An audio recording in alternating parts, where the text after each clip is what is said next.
When we were kids, there was a house in the village that was always the centre of attention at Halloween.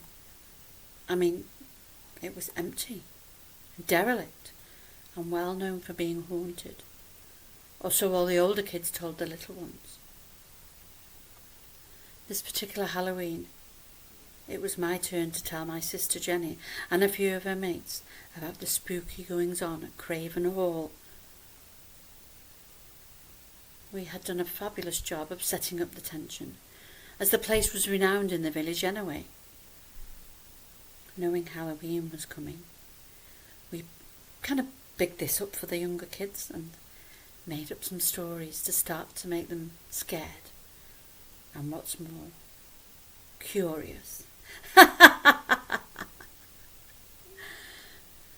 So the night before Halloween, Peter, the biggest joker in our little gang, went through a broken window and into Craven Hall to set up some lights and shadows to make things look eerie and scary. He did a very good job, reflecting interesting shapes through the window and through the sad, neglected net curtain that somehow still clung to the old faded sash. We waited for it to go dark at tea time on Halloween, then arranged to get our torches and take the dogs for a walk with all the little ones. Past Craven Hall, of course. Peter had already wolfed his food down and agreed to run there to light the windows, ready for a night of terror.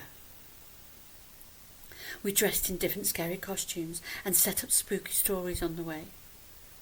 As we turned into Bent Lanes towards Craven Hall, we really played on how haunted the hall was and what dreadful and blood-curdling things had happened there. My little sister Jenny was already close to tears. I tried to be nice and say she couldn't turn round and walk back all on her own, and that as a big sister I would look after her. All while continuing to scare the living daylights out of her and her friends. Peter's little brother Tom was revelling in the detail of all the ghost and ghoul stories, asking a few too many questions.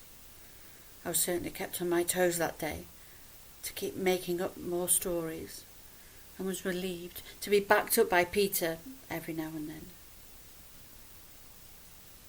We walked towards the hall, and we started to point out the spooky setting that laid before us. Two of Jenny's friends screamed. This set the dogs off, and there was a real commotion. Jenny carried on crying at a higher pitch and higher volume, and it all came to a sudden stop as the wind caught the net curtain and the glass, already with holes, broke and smashed to the ground. The ripped and off-white curtain took off into the darkness as if it was a ghost taking off, just missing Jenny's head. My heart was racing. Peter shouted out something unrepeatable, and the little ones just ran back home. I knew it wasn't far, but it seemed a very long way home, as Peter and I were shaking, and for once, speechless. I left Peter and his dog at his gate, and walked down the road, alone and scared, into our house. I remember smiling sweetly as Mum asked me if I was okay. I managed to contain myself, taking a deep breath and squeaking, "Yes, of course. Please may I have some supper?" To this day, I am convinced my mum suspected some wrongdoing.